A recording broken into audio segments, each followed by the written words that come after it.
Bismillahirrahmanirrahim. Assalamualaikum warahmatullahi wabarakatuh. Innal hamdalillah nahmaduhu wa nasta'inuhu wa nastaghfiruh wa na'udzu billahi min shururi anfusina wa min sayyiati a'malina. May yahdihillahu fala mudilla lahu wa may yudlil fala hadiya lahu. Asyhadu an la ilaha illallah wa asyhadu anna Muhammadan 'abduhu wa rasuluh. Amma ba'd.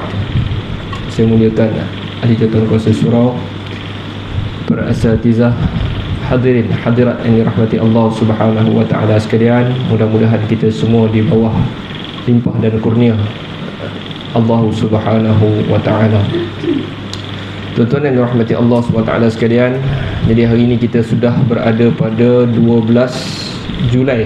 12 Disember bersamaan dengan 29 Jumadal Ula.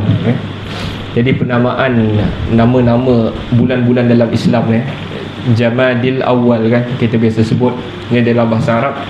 Kalau ikutnya bukan Jamadi, dia sebenarnya Jumadah. Jumadah adalah nama bulan yang muannas, lalu disebut sebagai Jumadah. Tapi ala kulli hal maknanya adalah beku, sejuk. Jadi betul tak sekarang ni tengah sejuk? Betul lah kan? Jadi betul lah bulan tu. Dia lawan dengan Ramadan. Ramad tu panas terik kan. Sebab tu Allah Ta'ala uji kita pada waktu Ramadan tu bulan panas. Jadi Jumadah ni sejuk kan? Jadi di Jumadal Ula, nanti akan Jumadal Akhirah, Jumadah yang kemudian lepas ni. Jadi hari ini sudah masuk lah tuan-tuan, sudah hampir 2 bulan apa yang telah berlaku di negara saudara kita di Filastin. 2 bulan lebih lah. 7 Oktober 7 Disember dah 2 bulan kan. Jadi dah masuk ini 12 Disember lah, mungkin dah 2 bulan lebih lah apa yang telah berlaku di sana. Dan angka kematian sekitar, saya ingat dalam 18,000 saudara-saudara kita yang telah syahid di sana. Jadi ini adalah satu perkara yang sepatutnya membuatkan kita ini sedih lah kan. Maksudnya kita sentiasa bersedih terhadap apa yang berlaku kepada saudara-saudara kita. Kalau ada 2 kampung tuan-tuan kan, satu kampung ni orang yang duduk dalam kampung tu orang-orang yang nakal, yang jahat-jahat lah duduk situ. Satu lagi kampung ni orang-orang yang baik. Dua-dua kena seorang kan. Mana kita lebih sedih? Kampung orang yang baik itu kan. Dan Filastin tuan-tuan adalah bumi ataupun penduduk dia yang boleh dikatakan paling ramai penghafal Al-Quran yang duduk di situ. Hafiz Al-Quran ni paling ramai di Filastin. Filastin. Kalau mereka mahukan kehidupan yang baik, nescaya mereka dah keluar lama dah daripada Filastin tu. Tapi mereka tahu kalau mereka keluar dulu kalau mereka nak senang lah, keluarga tu nak senang, kita pindah je lah, pergilah dari mana-mana, duduk Malaysia ke, senang hidup dia kan. Tapi dia demi mempertahankan duduk di situ, mereka duduk di situ dan kekal. Dan apa yang mereka ada adalah Al-Quran sebagai penyembuh hati mereka, penghibur kepada hati mereka. Jadi di situ ramai orang-orang yang hafal Al-Quran. Dan saudara kita saban hari dibunuh tuan-tuan. Kalau kita nak tahu, kalau orang-orang yang duduk universiti ni biasanya dia akan cari tesis universiti dan antara universiti yang paling banyak bagi dia punya tesis online kan, tesis dia ada online. Kebanyakan universiti tak bagi. Universiti kita kadang-kadang bagi 2 muka surat depan muka surat pertama, muka surat kedua, 5 muka surat lah. Lepas tu dia tak bagi lah. Tapi Universiti Ghazah ni yang kena bom hari tu, habis itu antara universiti yang bagi tesis dia online. Kita boleh dapat ilmu tu secara percuma. Ada pakar-pakarnya ramai di sana. Tapi Allah Ta'ala telah takdirkan apa yang telah berlaku. Jadi kalau kita ikuti kisah Filastin ni, kalau kita tahu yang paling latest, yang paling dekat hari itu adalah ada satu usul yang dibawa ke dalam Majlis Keselamatan Bangsa-Bangsa Bersatu. Kalau kita tahu PBB ini yang memutuskan apa-apa resolusi keputusan semua adalah dalam Majlis Keselamatan tu, Security Council nama dia. Nak putus dekat situ. Yang lain-lain tu tak ada apa-apa pun. Yang lain-lain tu hanyalah, kalau perjumpaan yang lain-lain tu hanyalah secara moral saja kan. Siapa undi yang akad, tapi yang memutuskan adalah Majlis Keselamatan ni. Jadi dalam 3 hari lepas, usul ini telah dibawa oleh anggota Majlis Keselamatan yang terdiri daripada 5 buah negara veto ni dan juga 10 buah negara jemputan. Yang bawa usul tu adalah Emirat Arab Bersatu, UAE. Untuk diputuskan, dia bawa 2 je benda yang senang. Yang pertama adalah ceasefire. Ceasefire maknanya apa? Gencatan senjata, tak boleh serang dah. Tak boleh serang, stop serang. Gencatan senjata. Dan nombor 2, bagi bantuan boleh masuk. Sebab Israel sekarang ni tengah blok dekat Rafah, tak boleh masuk. Jadi 2 tu sahaja. Dan daripada 15 anggota Majlis Keselamatan tu, 13 setuju. 13 termasuk Perancis, Rusia, China setuju untuk ceasefire, gencatan senjata dan bantuan masuk. UK berkecuali dan US tidak setuju. Kita tahulah kan, Amerika tetap akan veto, tak mau. Amerika boleh veto, ada 5 buah negara yang boleh veto dan Amerika tak mau ceasefire. Dan ini mengecewakan masyarakat dunia. Ia sebenarnya bukanlah keputusan rakyat Amerika itu sendiri, tak. Tetapi ia adalah keputusan ahli-ahli politik Amerika, yang mana mereka itu setiap kali pilihan raya bergantung dengan duit Israel, Yahudi ni kan. Bodoh sebenarnya mereka ni, tuan-tuan. Ahli politik ambil duit Israel untuk pilihan raya, dapatlah 20 juta, 100 juta kan. Untuk pilihan raya dia dapat duit daripada Israel. Nanti bila dia dah menang, dia bagi balik dekat Israel bilion kan. Jadi untuk apa ambil duit yang sikit tu, lepas tu ambil duit rakyat bagi dekat Israel kan. Jadi ini adalah satu keputusan yang bodoh lah kita katakan, Amerika kan. Jadi mereka sentiasalah di belakang Israel sebab mereka calon-calon mereka nak duit daripada Israel. Jadi mereka sentiasalah di belakang Israel ni, tuan-tuan. Jadi ini adalah benda yang menyedihkan. Tapi apa yang saya nak ingatkan kat sini, tuan-tuan, memang setiap hari kalau kita ingat Jumaat lepas Jumaat 2 kali Jumaat hari tu, lagi Jumaat sebelum tu mereka dah gencat senjata selama seminggu dah berhenti tak tembak dah.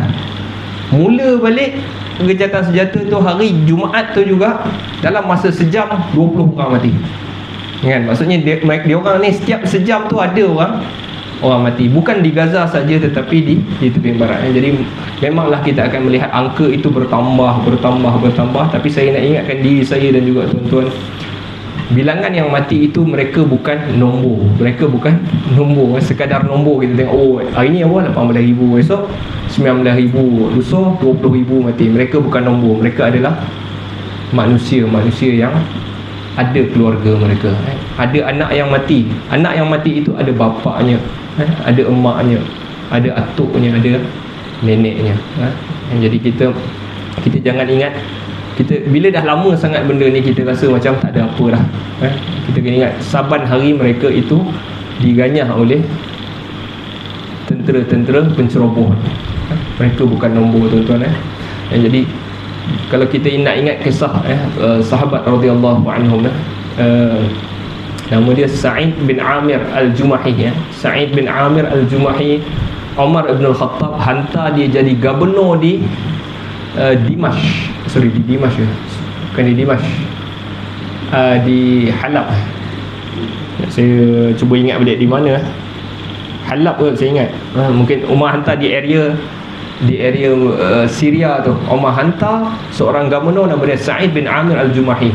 Dan Umar ni kalau nak lantik seorang gubernur, khalifah, dia punya hierarki khalifah kuasai semua daerah, tapi setiap daerah itu ada gubernur dia kan. So di area Syam tu, di Dimash ataupun di Halab, dihantar Sa'id bin Amir Al-Jumahi ni, dihantar di situ. Dan Umar bila nak lantik gubernur, dia akan tapis. Pertama sekali dia akan pastikan orang ini betul-betul bertakwa kan, bertakwa. Lepas tu dia check lagi berapa banyak duit kau sebelum jadi gubernur. Habis kontrak jadi gubernur, nak check balik berapa banyak duit kau. Dia check kan. Jadi berapa banyak kuda kau, berapa banyak baju kau, semua dia check. Dan dia check ni, dan dia rasa Sa'id bin Amir ini okey untuk jadi gubernur. Lalu dia hantar ke tempat di Syam tu. Hantar. Setelah beberapa lama, Omar pun datanglah ziarah kan, nak check lah gubernur dia ni. Dia terkejut, orang komplain terhadap Sa'id bin Amir ni. Yang pertama sekali, orang komplain dia ni biasanya dia tak keluar pagi-pagi betul. Dia keluar bila matahari dah naik sikit, dah waktu duha. Jadi Omar dengar macam tu, Omar tanya kepada Sa'id bin Amir, kenapa kau keluar lambat? Lalu dia jawab apa? Aku ni tak ada pembantu rumah, tak ada apa, jadi aku akan uli roti, uli tepung untuk buat roti bagi makan kepada keluarga aku. Sebab tu aku lambat sikit. Jadi Omar kata, okey, nombor satu, jawapan dah okey. Lepas tu seminggu, sebulan sekali, ada beberapa perkara lah, antaranya sebulan sekali, rakyat kau akan perasan engkau ni dalam sehari, dalam sebulan tu kau ni tak boleh dijumpai. Dalam sebulan tu hari-hari ada, tapi sehari tu tak ada, orang tak boleh cari engkau. Lalu dia tanya kepada Sa'id, Omar tanya kepada Sa'id, kenapa engkau tak ada hari tu? Jadi Sa'id kata, aku ni tak ada pakaian yang baik. Maksudnya dia tak ada pakaian melainkan satu saja, selai saja pakaian dia, tuan-tuan. Maksud mungkin saya boleh faham kat sini, pakaian yang elok lah untuk dia pakai keluar tu, satu je. Gubernur ni, tuan-tuan. Ini bukan ketua kampung, gubernur, ada satu je. Jadi aku akan bersihkan, basuh baju hari tu dan tunggu dia kering sampai ke petang. Lepas tu baru boleh pakai. Jadi satu hari tu memang orang tak boleh jumpa. Okey, Omar kata okey. Jadi baguslah, maksudnya dia ni bukan orang yang ambil kan, bila jadi gubernur nak buat longkang 10% bagi aku. No, dia bukan macam tu. Dia bukan macam tu. Baik. Yang seterusnya, orang tanya dalam seminggu, maksudnya rakyat komplain, siang ada, malam tak boleh cari kau ni. Siang ada, malam tak ada. Malam ni panggil pun tak keluar. Lalu Omar tanya, kenapa? Omar ni dia serius sikit, bila rakyat cari engkau tak ada, Omar marah kan? Jadi dia marah, kenapa malam tak boleh jumpa kau? Dia kata, siang seluruhnya aku dah bagi kepada manusia, malam bagilah aku beribadah kepada Tuhan aku. Itu jawapan dia. Dan yang keempat, dalam kadang-kadang tu bila ada satu majlis, yang keempat ni, komplain rakyat kepada Sa'id bin Amir. Dalam satu majlis, engkau ni tiba-tiba jatuh pengsan. Bila ada majlis, tiba-tiba kau jatuh pengsan. Jadi orang akan rasa susah lah. Gubernur tiba-tiba majlis pengsan, bila ada majlis pengsan kan. Ada tertentulah, bukanlah semua majlis, tetapi kadang-kadang tu dia ada pengsan. Yang ni Omar minta dia jawab. Dia kata, aku teringat Khubayb bin Adi. Waktu tu dia belum Islam lagi. Sa'id bin Amir ni belum masuk Islam lagi, tetapi dia menyaksikan Khubayb bin Adi, orang Islam yang dibunuh secara zalim oleh orang-orang Tanaim di Mekah. Tanaim yang pergi haji, perasaan Tanaim kan. Okey, jadi dia pernah tengok Khubayb itu dibunuh secara zalim. Waktu tu dia belum Islam lagi, tapi dia terkenang. Waktu tu dia nampak tapi dia tak tolong. Kan memanglah dia tak tolong pun waktu tu, sebab dia bukan orang Islam pun kan. Jadi dia nampak dibunuh, dan apabila dia teringat peristiwa tu, dia sering pengsan sebab dia risau Allah Ta'ala nanti akan tanya dia, kenapa engkau tak tolong? Sedangkan dia belum Islam lagi kan. Dia bimbang Allah Ta'ala tak ampunkan dia, Allah akan tanya dia kenapa dia tak tolong Khubayb bin Adi. Jadi ini pengajaran untuk kita, tuan-tuan, yang saudara-saudara yang soleh yang berada di Palestin itu disembelih saban hari, dan kita mungkin tak rasa apa-apa, sedangkan sahabat radhiyallahu anhum seperti Sa'id bin Amir ini, apabila benda itu dia terkenang, tuan-tuan, apa yang berlaku hari ini akan menjadi sejarah. Mungkin benda ni akan habis, tetapi dia adalah sejarah hitam kepada orang Islam, yang mana kita menyaksikan sejarah ni. Dan kita boleh, kalau kita tengok, kalau kita nak banding dengan sirah Nabi SAW, seperti mana keluarga Yasir yang diseksa oleh orang Mekah tu, apa Nabi kata kepada Yasir? Isbir ya ala Yasir, sabarlah keluarga Yasir, fa inna mau'idakumul jannah, sesungguhnya janji engkau orang semua ini adalah syurga. Dan mereka sabar, mereka sabar. Apa yang kita saksikan hari ini di Palestin, mereka tu macam gambaran sirah zaman Nabi. Apa yang berlaku tu seperti sirah. Kalau kita tengok atuk yang kematian cucu dia tu, dia panggil ruh, soul of my soul, dia kata. Maksudnya apa ni, jantung hati aku lah budak ni. Cucu dia mati, kena bom, mati dalam runtuhan. Dia angkat cucu dia meninggal, dan dia peluk, dan dia sabar. Dia sabar. Demikian sirah apa yang sedang berlaku ini adalah sejarah. Dan juga kalau kita nak tengok orang Palestin yang begitu sabar apa yang ditimpa, apa yang berlaku kepada mereka. Dan kita ni, tuan-tuan, kita kena terus berdoa lah, tuan-tuan. Ada satu negeri hari ni, mufti dia kata, stoplah kunut nazilah ni. Tak, bukan apa, dia stop tu sebab dia mungkin bukan salah faham lah. Dia faham hadis tu kot lain lah. Dia faham hadis tu sebab Nabi, dalam riwayat tu, Nabi SAW berkunut nazilah wa qanata syahran. Dalam riwayat tu kata Nabi berkunut nazilah ini siang daripada 5 waktu ni selama sebulan. Jadi dia rasa dah sebulan, dia kata stop lah ke. sedangkan kunut nazilah ni, selagi mana musibah tu berlaku, kita teruskan saja. Maksudnya kan, mungkin dah ramai orang tak kunut nazilah dah pun. Kalau kita pergi pun ramai orang tak kunut nazilah kan. Tetapi tak perlulah keluar fatwa kan untuk stop kunut nazilah ni kan. Tapi tak apalah, mungkin dia faham hadis tu, dan Nabi berkunut selama sebulan, dia rasa sebulan stop, cukup kan. Jadi mungkin kan, itulah mufti tu kan. Adalah sebuah negeri ni, tuan-tuan, jauh daripada sini bukan area sini, bukan Melaka, bukan Negeri Sembilan, tuan-tuan jauh. Okey, jadi tuan-tuan, kita doa. Sebab apa kita kena doakan kunut nazilah ni, tuan-tuan?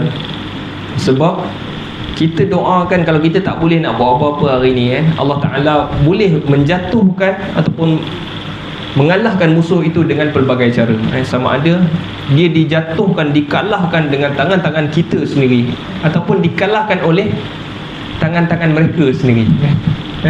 Nabi SAW sebut, la yansurannallaha hadzal din walau ala rajulin fajir. Benar-benar Allah akan menangkan agama ini walaupun di atas tangan seorang lelaki yang fajir, yang jahat. Allah akan menangkan juga. Orang tu, agama ini akan menang sama ada melalui tangan orang baik, orang jahat, orang kafir, agama ini akan menang. Jadi kita kunut supaya apa yang berlaku di Israel hari ini adalah mereka sedang berlaku krisis dalaman. Yang macam mana saya sebut dulu, parti hari ini, parti yang memerintah Israel ini ada 64 parti daripada 120 parti.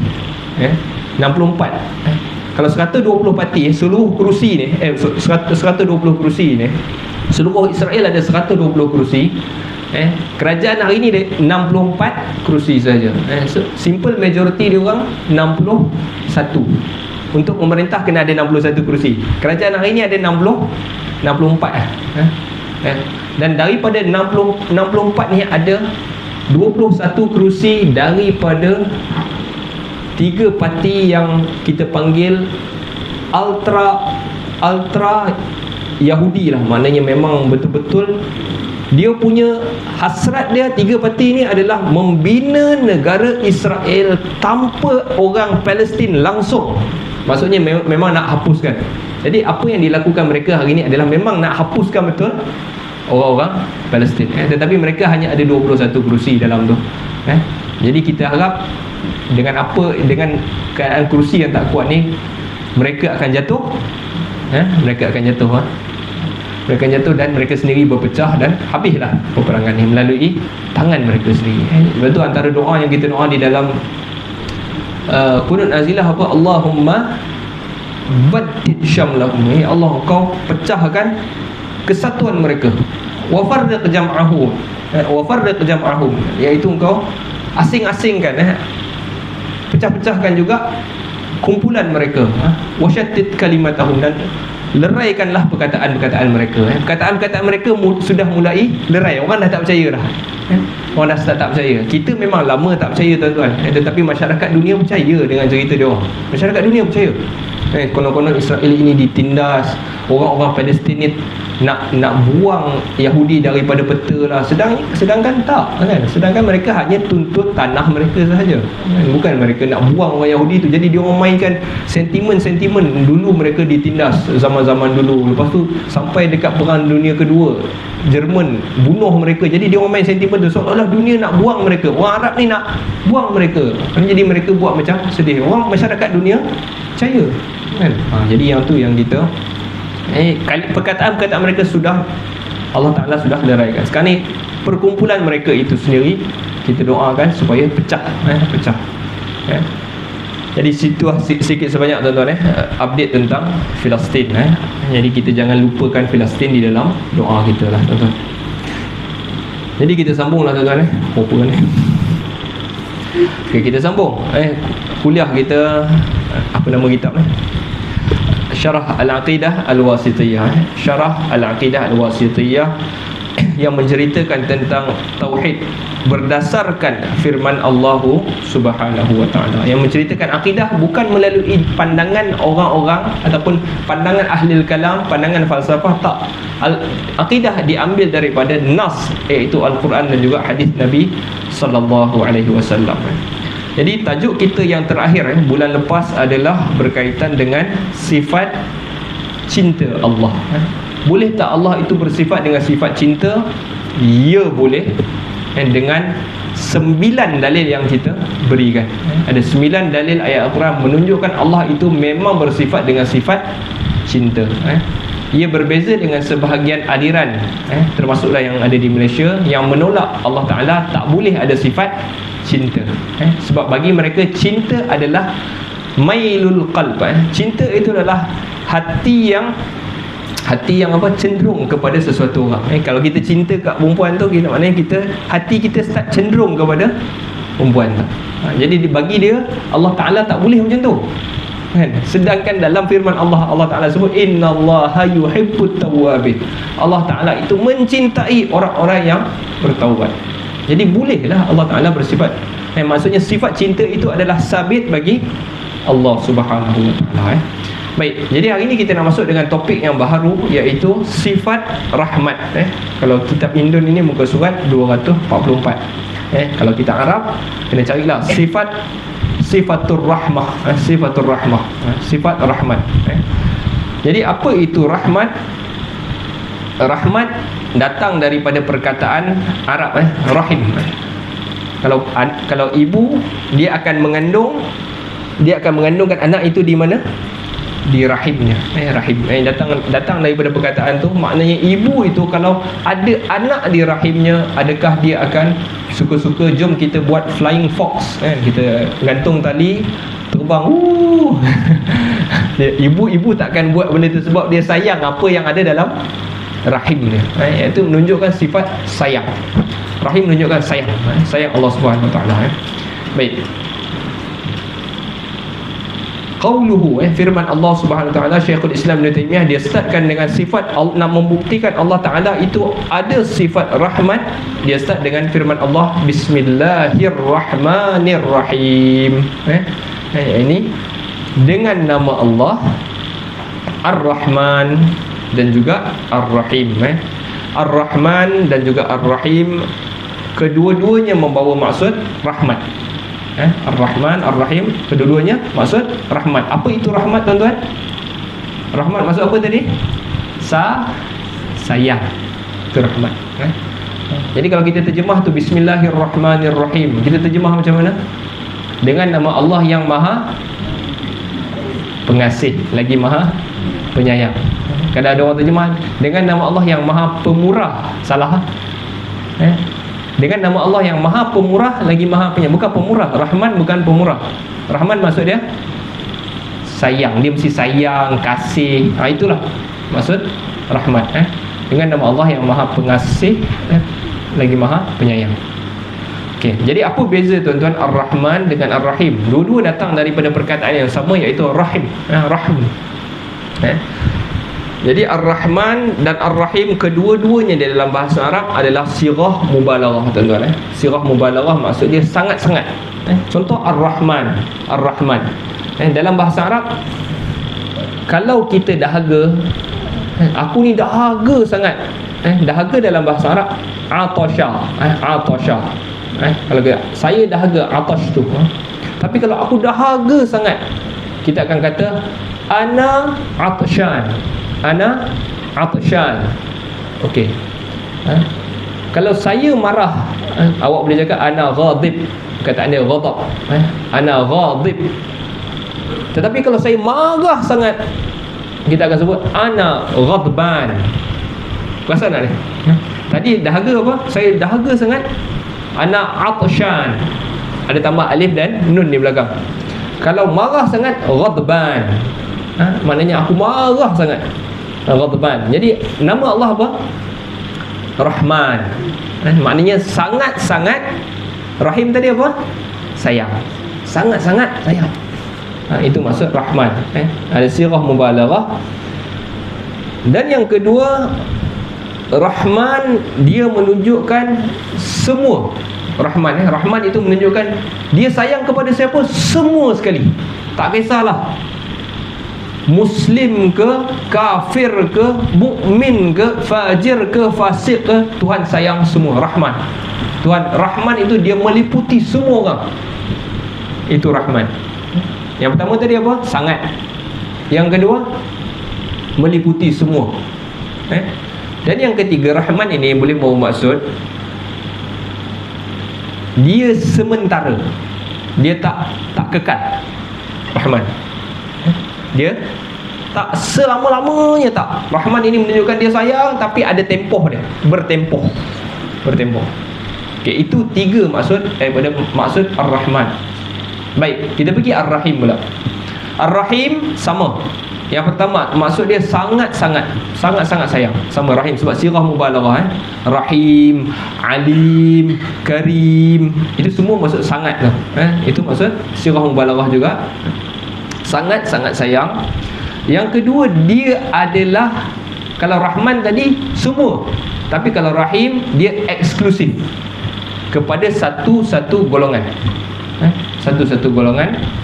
Dan yang ketiga, ia bersifat kekal. Sayang tu dia kekal terus. Kalau Rahman tadi bertempoh. Rahim ini terus. Dan di antara dan orang Arab dahulu, tuan-tuan, bila sebut Ar-Rahman, Ar-Rahim, dia memang faham. Ar-Rahman sangat, lepas tu semua dan bertempoh. Kalau Rahim sangat, eksklusif, tertentu, dan juga kekal selama-lamanya.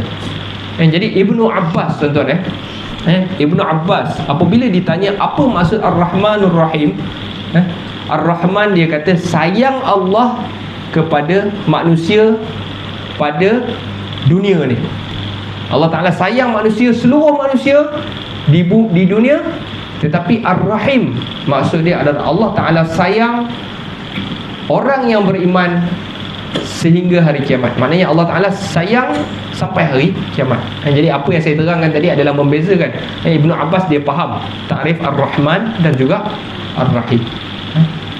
Faham, tuan-tuan? Baik, itu maksud Ar-Rahman dan juga Ar-Rahim. Bismillahirrahmanirrahim yang kita baca itu menunjukkan yang pertama, Allah Ta'ala itu bersifat dengan sifat sayang. Tetapi kalau Ar-Rahman maksudnya untuk semua orang di dunia sahaja. Jadi orang kafir tu kalau dia kata, tengok tu, dia ni Allah Ta'ala sayang ke kat dia? Allah Ta'ala sayang kat dia. Dia ada makan, dia ada pakai, dia ada banglo, dia ada Mercedes. Allah Ta'ala memang sayang semua sekali makhluk dia. Tetapi adakah sayang itu akan kekal? Tak. Habis dunia dia, habis. Tetapi Ar-Rahim adalah sayang Allah Subhanahu Wa Taala kepada orang-orang yang beriman. Dia sayang di dunia dan terus sayang sampai kiamat. Ar-Rahim. Okey, jadi itu adalah dalil yang pertama ataupun ayat yang pertama menunjukkan Allah Ta'ala bersifat dengan sifat sayang. Baik, kita pergi kepada ayat yang kedua, tuan-tuan. Syekhul Islam apabila dia menetapkan Allah Ta'ala itu bersifat dengan sifat sayang, dia datangkan satu lagi dalil. Dia sebut qauluhu, firmannya, Rabbana wasi'at kulla syai'ir rahmatan wa ilma. Wahai Tuhan kami, Engkau meliputi segala sesuatu dengan rahmat dan juga ilmu. Allah Ta'ala meliputi segala apa benda pun yang dia bagi, yang dia tentukan, semuanya adalah rahmat dan ilmu. Tak buang air. Baik. Maksud Allah Ta'ala tadi, wahai Tuhan kami, Engkau meliputi segala sesuatu dengan rahmat dan juga ilmu-Mu. Okay, siapa yang sebut ni dalam Al-Quran ni, yang menyebut ayat ini adalah para malaikat yang memegang arasy Allah Subhanahu Wa Taala. Dia menyebut di dalam Al-Quran, Allah Taala rakamkan apa yang mereka sebut itu di dalam Al-Quran. Alladzina yahmiluna al-arsha wa man hawlahu yusabbihuna bihamdi rabbihim wa yu'minuna bih wa yastaghfiruna lilladzina amanu rabbana wasi'at kulla syai'ir rahmatan wa ilma faghfir lilladzina tabu wattaba'u sabilaka wa qihim 'adzabal jahim.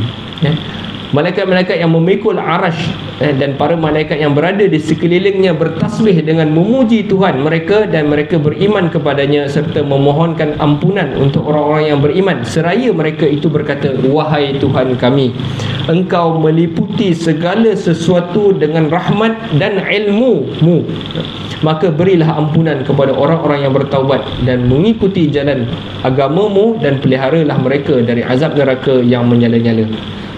Jadi dalil yang kedua menunjukkan Allah Ta'ala mempunyai sifat rahmat adalah melalui lisan ataupun lidah para malaikat yang memikul arasy Allah Subhanahu Wa Ta'ala. Okey,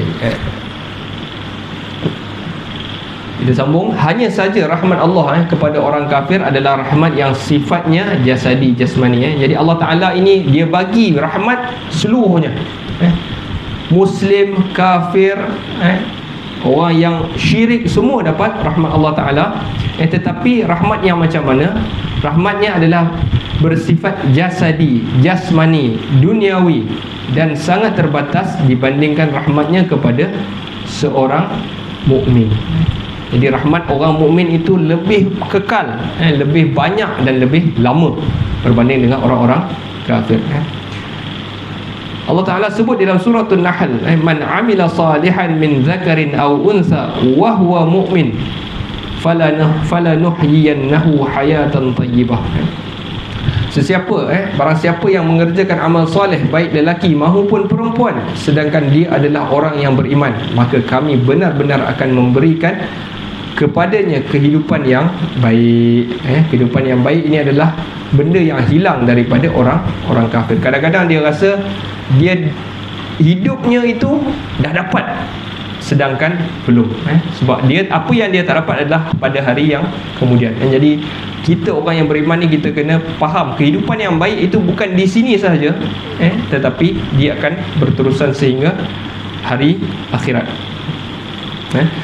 Yang diteruskan lagi dengan kata-katanya, akan tetapi sangat disayangkan wahai saudara-saudaraku, di antara kita terdapat ribuan orang-orang yang ingin bergabung dengan rombongan orang-orang kafir dalam perkara dunia, sehingga mereka menjadikan dunia sebagai ambisi mereka, iaitu matlamat mereka. Orang-orang mukmin ni dia cakap sentiasalah macam perangai orang kafir. Apa yang orang kafir tu nak, itu juga dia nak. Sepatutnya kita lebih daripada tu. Kita mesti lebih daripada tu. Kalau dia ada benda tu, tak apalah, kita nak juga. Tapi itu bukan matlamat kita. Matlamat kita pahala di sebalik amalan kita, pahala, ataupun kita nak benda tu dan kita harap benda itu memberikan kita balik pahala yang banyak. Itu patutnya orang-orang yang beriman. Jika mereka diberi, maka mereka rela. Jika tidak, maka mereka akan marah. Okey. Jadi di sini kita kena bezakan tuan-tuan, rahmat Allah SWT itu berbeza di antara orang kafir dan juga orang yang beriman. Dan orang beriman sepatutnya dia sedar, walaupun dunia dia tak dapat banyak, tetapi dia kena sedar akhirat dia lebih baik daripada mana-mana manusia yang di atas muka bumi ni. Walaupun dia ini senarai bilioner, kan, kita lebih baik daripada dia. Apa yang kita dapat di sisi Allah, rahmat Allah, dia dapat, kita pun dapat, tapi kita lebih baik. Sebab tu dalam hadis Nabi SAW disebut al-mu'minul qawi khairun wa ahabbu ila Allah minal mu'minid dha'if. Mukmin yang kuat lebih baik dan lebih disayangi Allah daripada mukmin yang lemah. Maknanya kat sini mukmin yang kuat ini kuat amalannya, ada istiqamahnya, ada amalan zikirnya, daripada mukmin yang lemah yang tak buat apa melainkan solat 5 waktu. Itu pun kadang-kadang lambik, kan. Jadi yang kuat itu di sisi Allah lebih baik daripada mukmin yang lemah. Tapi Nabi kata apa? Wa fi kullin khair. Dan tetap Nabi sebut, dan pada semua itu, yang lemah ke yang kuat ke, ala kulli hal, kedua-duanya Nabi kata baik. Wa fi kullin khair. Pada keseluruhan itu baik. Sebab apa? Sebab orang yang beriman jauh lebih baik daripada orang yang tak beriman. Itu beza dia, kan? Kalau yang lemah tadi tu, walaupun dia, Allah lagi sayang orang yang kuat daripada yang lemah, tetapi yang lemah itu lebih baik daripada dia langsung tak ada iman. Fi kullin khair. Iman itu membezakan penerimaan rahmat kita di sisi Allah Subhanahu wa taala. Okey, jadi kita clear pada ayat yang kedua. Berapa masuk sana? 8 suku. 8 suku, dewa ni benar. Okey, kita masuk satu lagi firman Allah pada ayat yang ketiga. Apa yang saya cerita ni tuan-tuan, kesimpulan dia kita nak mensabitkan Allah itu memiliki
Alhamdulillah.